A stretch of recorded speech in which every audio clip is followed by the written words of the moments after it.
That's how, in a way, sometimes So serial true. killers are born.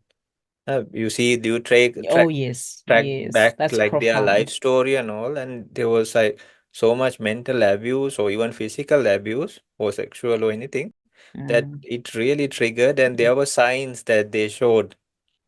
Maybe they were hurting mm, animals or something, and then nobody noticed, or even the parents didn't notice, or they mm, were in their own problems. mm, So, mm, so then there's a gradual build up that happens. So, like you said, yeah, like mm, people you can see in within a person also, there are like two ways of coping. One is very negative, sometimes it's positive.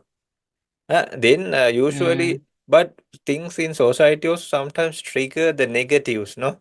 They have this all these sad songs. Yes, So if you there can is. find a wholesome way with through mindfulness or patience or building your mind to a strong state, through life coaching Mm, practices or no the exercises, mental exercises, all these so things, true. then Mm, you are in a stable stage that like even whatever comes up, you have that endurance to face them.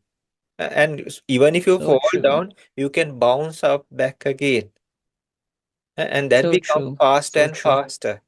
And you can be happy, you can be more peaceful, more stable. So it becomes a very So proper, true. wholesome coping mechanism. Mm, so true. So true. Thank you so much, Sanji, for that. Okay. Those are quite great points that we can reflect on.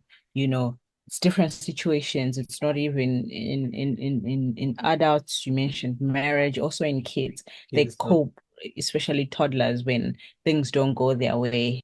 Their coping mechanism is tantrums, crying, Mm, fighting. They're all upset because to them it makes sense if things don't go their way and they don't fully understand.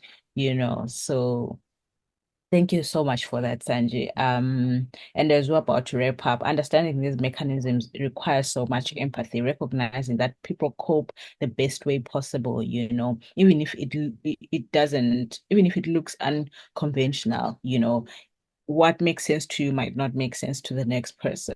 Even when vice versa, they look at you, they're like, how on earth do they act cool when whatever they're dealing with is tough, or a good situation instead of them being all excited they are detached to the world or everything. So sometimes it could be deeper things that someone is going mhm. through or they're experiencing, but it takes a lot. Sometimes we don't engage and talk about these things just to understand why we behave in certain ways